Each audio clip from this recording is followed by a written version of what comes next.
Welcome back to my YouTube channel. मैं हूं गोल्डी और आप सभी का गोल्डीज किचन में बहुत बहुत स्वागत है। गाइस, आज मैं आप लोगों के साथ फिर से एक लड्डू की रेसिपी लेकर आई हूं। मैंने पहले भी आप लोगों के साथ काफी लड्डू की रेसिपी शेयर की थी, जिसमें से एक लड्डू बहुत ज्यादा पॉपुलर हुआ, लोगों ने इसे बहुत ज्यादा लाइक किया, जिसका नाम है तीसी या अलसी के लड्डू, जिन्हें फ्लेक्सीड्स लड्डू भी कहा जाता है। और ये बहुत ज्यादा हेल्दी होता है, जिसे मैंने बिना चीनी बिना घी के बना करके तैयार किया था, जिन्हें वेट लॉस कम करना था या फिर कोलेस्ट्रॉल लेवल कम करना है, तो इनके लिए ये लड्डू मैंने बनाया था। तो उसी के दौरान ढेर सारे कमेंट आए कि क्या मैम इसे डायबिटिक पेशेंट खा सकते हैं। तो उसमें मैंने गुड़ ऐड किया था, तो मैं थोड़ा सा लोगों को रिकमेंड नहीं करना चाहती हूँ कि वो गुड़ खाएं जो डायबिटिक पेशेंट है। तो वहां पे मैंने कहा था कि आप उसके रिप्लेसमेंट में खजूर ऐड कर सकते हैं। लेकिन आज मैं जो लड्डू की रेसिपी लेकर आई हूँ स्पेशली डायबिटिक पेशेंट के लिए है। इतना ही नहीं, जो वेट लॉस करना चाहते हैं उनके लिए है, जो कोलेस्ट्रॉल लेवल कम करना चाहते हैं उनके लिए है। मतलब ओवरऑल देखा जाए तो ये लड्डू सभी लोग खा सकते हैं। बहुत ज्यादा हेल्दी, बहुत ज्यादा पौष्टिक होने वाला है। इस प्रोटीन, फाइबर्स, कैल्शियम, सारे मिनरल्स, आपको वाइटामिन इसमें मिलेंगे।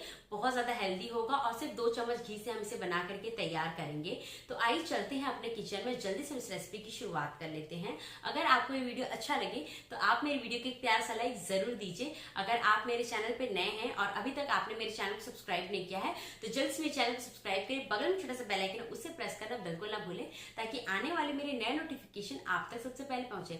इतना ही नहीं गाइस, अगर आप मुझे फॉलो करते हैं या फिर आप मेरे लाइफस्टाइल के बारे में जानना चाहते हैं तो आप जल्दी से मेरे नए चैनल को आप फॉलो करें, जिसका नाम है गोल्डीज लाइफस्टाइल। और आप क्विक और इनोवेटिव रेसिपीज देखना चाहते हैं तो आप मुझे जल्दी से इंस्टाग्राम पे भी फॉलो कर सकते हैं, जिसका नाम है goldies.kitchen। फाइबर्स और प्रोटीन से भरा हुआ लड्डू बनाने के लिए सबसे पहले हम लेंगे यहाँ पर एल्युमिनियम की कढ़ाई, और यहाँ पर मैंने कढ़ाई को पहले से ही गर्म होने के लिए रख दिया था। और इसमें मैं सबसे पहले ऐड करने वाली हूँ फ्लैक्सीड्स यानी अलसी, जिसे तीसी भी कहा जाता है। लगभग ½ kg के करीब हमने इसमें अलसी ऐड किया है। ये देखिए कुछ इस प्रकार से होता है। अलसी बहुत ज़्यादा अच्छा होता है, इसमें ढेर सारे फाइबर्स होते हैं और ये हमारे वेट लॉस के लिए बहुत ज़्यादा हेल्प करता है। कोलेस्ट्रॉल लेवल को कम करता है, हमारे दिमाग को तेज बढ़ाता है, बॉडी में एनर्जी लाता है। इतना ही नहीं, इसमें ढेर सारा ओमेगा 3 भरा हुआ होता है। तो सोचिए कितना अच्छा है हमारे लिए। तो आज हम इससे लड्डू बना करके तैयार करेंगे। तो सबसे पहले हम अलसी को हाई फ्लेम पे कंटिन्यूसली भूनेंगे, और इस अलसी को भूनने के लिए लगभग 10 से 15 मिनट लग जाएंगे। जब आप अलसी को भूनेंगे तो कुछ इस प्रकार से चिटचिट की आवाज़ आनी चाहिए, यानी आप समझ जाए कि अलसी हमारा बहुत ही अच्छे से भुन रहा है। और ये लीजिए 10 से 15 मिनट हो चुके हैं अलसी को भूनते हुए। आप देख सकते हैं कि अलसी का जो कलर है हल्का सा चेंज हो गया है, अलसी फूल गई है। आप इसे कैसे पहचानेंगे कि अलसी हमारी अच्छी तरीके से भुन गई है? तो सबसे पहले इसमें से बहुत ही अच्छी सी खुशबू आने लगेगी। उसके बाद आप चाहें तो इसे अपने नाखून से तोड़ करके भी देख सकते हैं। और दूसरी बात यह है कि जब ये भून जाएगा तो उसका कलर हल्का सा चेंज हो जाएगा, तो आप समझ जाएंगे कि अलसी हमारी अच्छे से भुन गई है। तो अब मैं इसे एक प्लेट में ट्रांसफ़र कर लेती हूँ। अलसी भूनने के बाद अब मैंने यहाँ पे सेम कढ़ाई लिया है और अब मैं इसमें भूनूंगी ओट्स। मैंने यहाँ पे लगभग 1 बड़ा कप ओट्स लिया है। अगर आप वेट में देखो तो ये 100 ग्राम के बराबर है, और मुझे इसे अच्छी तरीके से भून लेना है। ओट्स को हम हाई फ्लेम पे भूनेंगे लगभग 3 से 4 मिनट के लिए। और ये लीजिए ओट्स को भूनते हुए 3 से 4 मिनट हो चुके हैं। ओट्स हल्का सा क्रिस्पी हो गया है। तो अब मैं इसे एक बर्तन में ट्रांसफ़र कर लेती हूँ और इसे पूरी तरीके से ठंडा कर लूँगी। उसके बाद मैं अलसी के साथ साथ इसे भी ग्राइंड करूँगी। ओट्स को भुनने के बाद अब मैं इस सेम कढ़ाई में ऐड करने वाली हूँ सफ़ेद वाला तिल, जिसे सेसमी सीड्स कहा जाता है। आप जानते हैं तिल हमारे बॉडी के लिए बहुत ज़्यादा अच्छा होता है। इसमें ढेर सारा प्रोटीन होता है, आयरन होता है, कैल्शियम होता है, जो हमारे बॉडी के लिए बहुत ज़्यादा ज़रूरी है। तो इसलिए सभी लोगों को तिल का सेवन ज़रूर करना चाहिए। इतना ही नहीं गाइस, मैं इसमें ऐड करने वाली हूँ पम्पकिन सीड्स, लगभग 1 बड़ा चम्मच, और 1 बड़ा चम्मच मैं इसमें मेलन सीड्स ऐड करूँगी। पम्पकिन सीड्स में ढेर सारे फाइबर्स होते हैं, प्रोटीन होता है, आयरन होता है, और मेलन सीड्स में बहुत ज़्यादा भरपूर मात्रा में प्रोटीन होता है, ओमेगा 3 होता है, ओमेगा 6 फैटी एसिड्स होते हैं। और इतने नहीं गाइस, ये हमारे बॉडी के कैलोरीज को कम करने में हेल्प करता है। तो सोचिए कितना अच्छा होता है सीड्स हमारे लिए। तो हमें डेली इन सीड्स का यूज़ करना चाहिए। तो अब मैं इन तीनों चीज़ों को अच्छी तरीके से भून लूँगी। सीड्स को भूनते समय एक बात का ध्यान रखिए कि हमें इसे हाई फ्लेम पे नहीं भूनना है, मीडियम फ्लेम पे हम इसे लगभग 5 से 6 मिनट के लिए अच्छी तरीके से भून लेंगे। और मैंने यहाँ पे जो तिल लिया है उसकी क्वांटिटी ½ kg के करीब है। तिल और सारे सीड्स को भूनते हुए यहाँ पर 5 से 6 मिनट हो चुके हैं और आप देख सकते हैं कि तिल का कलर हल्का सा चेंज हो गया है, हल्का सा क्रिस्पी हो गया है और इसमें से बहुत ही अच्छी खुशबू आ रही है। तो इस स्टेज में फ्लेम को ऑफ करूँगी और इन सारे सीड्स को एक बोल में ट्रांसफ़र कर लूँगी और उन्हें एकदम अच्छी तरीके से ठंडा कर लूँगी।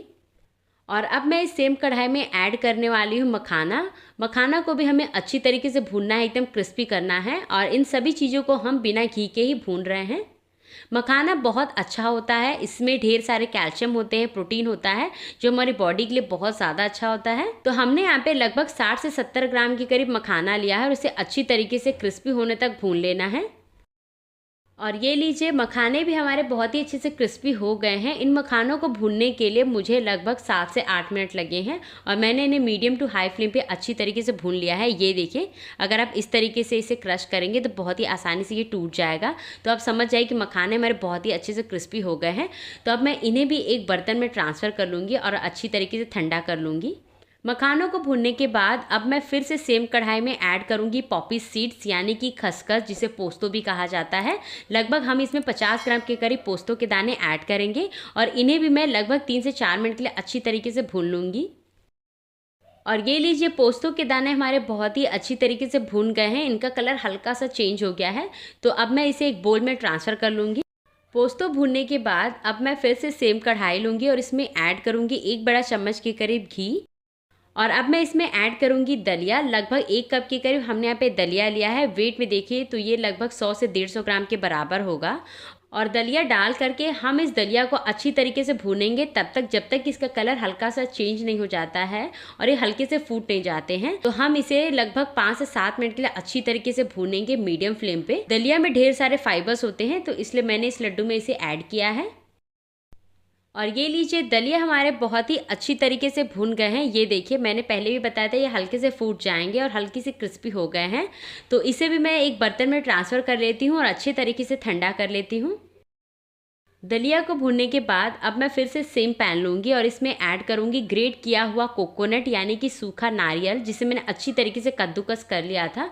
अगर वेट में देखें तो ये 250 ग्राम के बराबर है। और इतना ही नहीं, मैं इसमें ऐड कर देती हूँ 100 ग्राम के करीब डेसिकेटेड कोकोनट यानी कि नारियल का बुरादा। आप चाहें तो इसमें नारियल के बुरादे को स्किप कर सकते हैं, मेरे पास बचा हुआ था तो इसलिए मैं इसे भी ऐड कर दे रही हूँ। और इन दोनों चीज़ों को मुझे अच्छी तरीके से भूनना है तब तक जब तक कि सूखे नारियल अच्छी तरीके से क्रिस्पी नहीं हो जाते हैं। नारियल को भूनते हुए 5 से 7 मिनट लग गए हैं और आप देख सकते हैं कि नारियल हल्के से भून गए हैं, इसका कलर हल्का सा चेंज हो गया है और ये थोड़े से क्रिस्पी भी होने शुरू हो गए हैं। तो इस स्टेज में फ्लेम को ऑफ करूंगी और इन्हें एक दूसरे बर्तन में ट्रांसफ़र कर लूँगी। नारियल को भूनने के बाद मैंने यहाँ पे फिर से सेम कढ़ाई लिया है और अब मैं इसमें ऐड करूँगी 2 बड़े चम्मच के करीब घी डाल करके अब मैं घी को अच्छी तरीके से गर्म कर लूँगी। और अब इस गरम घी में मैं ऐड करने वाली हूँ गोंद हमारे कमर के लिए बहुत ज़्यादा अच्छा होता है। कुछ इस प्रकार से होता है, हल्का सा ये चमकीला पत्थर जैसा दिख रहा है लेकिन ये गोंद है और हमारे ये कमर के लिए बहुत ज़्यादा फायदेमंद होता है। तो इसलिए इस लड्डू में मैं इस गोंद को यूज़ कर रही हूँ। तो गोंद डाल करके मुझे इसे अच्छी तरीके से क्रिस्पी होने तक भूनना है। गोंद को भूनते समय एक बात का ध्यान आप ज़रूर रखिए कि गोंद को लो फ्लेम पे हमें बिल्कुल नहीं भूनना है, फ्लेम हमेशा मीडियम टू हाई रहना चाहिए। और ये लीजिए, गोंद एकदम अच्छी तरीके से भून गया है। ये देखिए, मैं आपको तोड़ करके दिखाती हूँ। कुछ इस प्रकार से जैसे ही आप इसे अपने हाथों से दबाएंगे एकदम चूरा चूरा हो जाएगा, यानी समझ जाए कि गोंद एकदम अच्छी तरीके से भून गया है। तो अब मैं इसे एक प्लेट में ट्रांसफ़र कर लूँगी। गोंद को अच्छी तरीके से फ्राई करने के बाद अब मैं इस बचे हुए घी में ऐड करने वाली हूँ ड्राई फ्रूट्स। तो मैंने यहाँ पे 50 ग्राम के करीब काजू और 50 ग्राम के करीब बादाम ले लिया है। तो इन दोनों चीज़ों को मुझे अच्छी तरीके से भून लेना है। और ये लीजिए, काजू और बादाम एकदम अच्छी तरीके से भून गए हैं, एकदम अच्छे से क्रिस्पी हो गए हैं। तो अब मैं इन्हें भी एक प्लेट में ट्रांसफ़र कर लूँगी। और अब इस बचे हुए घी पे मैं लास्ट इंग्रेडिएंट भूनने वाली हूँ, वो है आटा। तो मैंने यहाँ पे आधा किलो के करीब आटा लिया है, ये गेहूं का आटा है और इन्हें भी मुझे अच्छी तरीके से भूनना है। तो मैं इसी घी में भून लूँगी। आप चाहें तो बिना घी के भी भून सकते हैं या फिर आप सेम कढ़ाई में लगभग 2 बड़े चम्मच के करीब घी ऐड करके इन्हें और अच्छे से भून सकते हैं। लेकिन मैं यहाँ पर बिना घी के इन्हें भूनूँगी, यानी कि जो बचा हुआ घी है उसी में मैं इन्हें भून लूँगी। आटे को हमें बहुत ज़्यादा नहीं भूनना है, हमें इसका कलर हल्का सा लाइट ही रखना है। तो हम इसे तब तक पकाएंगे जब तक इसका कच्चापन दूर ना हो जाए और हल्का सा इसका कलर चेंज हो जाए। और जब इस आटे का कलर हल्का सा चेंज हो जाएगा तो आप देखेंगे इसमें बहुत ही अच्छी खुशबू आने लगेगी।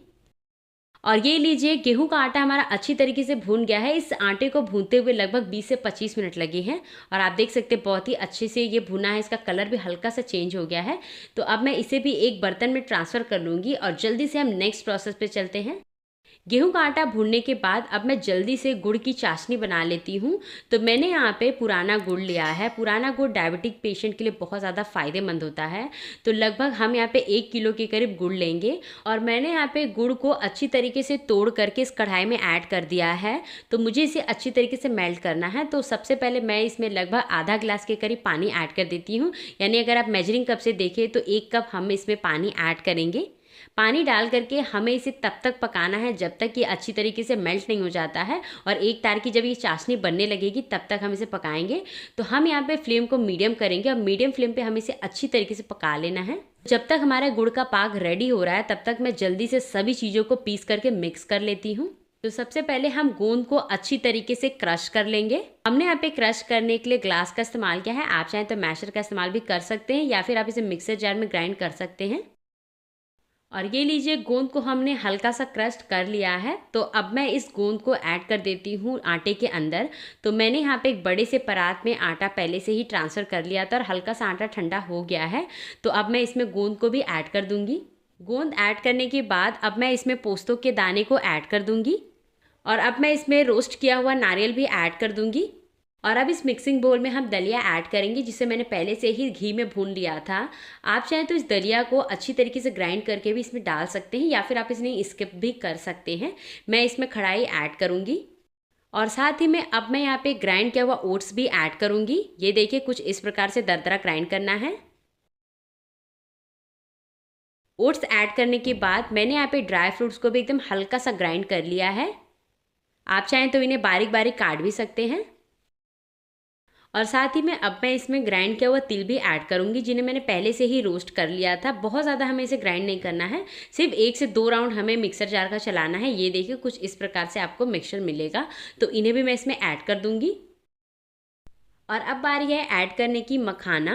तो मखाना को भी आप देख सकते हैं मैंने मिक्सर जार में अच्छी तरीके से ग्राइंड किया है, बहुत ज़्यादा पाउडर नहीं, हमें यहाँ पे इसे दरदरा ही ग्राइंड करना है।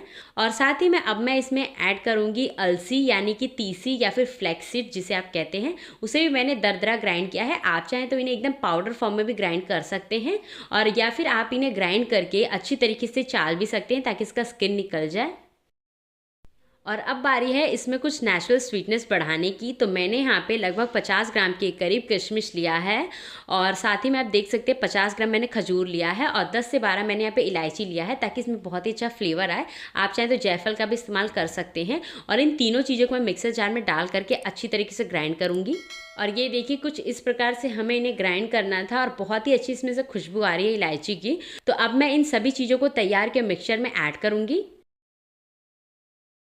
लड्डू वाले सभी इंग्रेडिएंट्स को हमने यहाँ पे ऐड कर दिया है और अब बारी है इन्हें एकदम अच्छी तरीके से मिक्स करने की।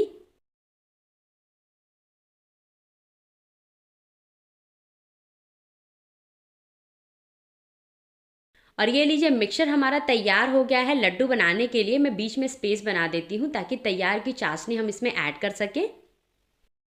और ये लीजिए, गुड़ की चाशनी हमारी बहुत ही अच्छी तरीके से थिक हो गई है। आप देख सकते हैं एकदम अच्छे से ये पक गया है। तो मैं आपको इसे चेक करके दिखा देती हूँ। हल्का सा हम अपने उंगलियों पे लेंगे और ये देखिए, एक तार की चाशनी बननी शुरू हो गई है। बहुत ज़्यादा अगर आप इसे पकाएंगे तो लड्डू थोड़ा सा टाइट हो जाएगा।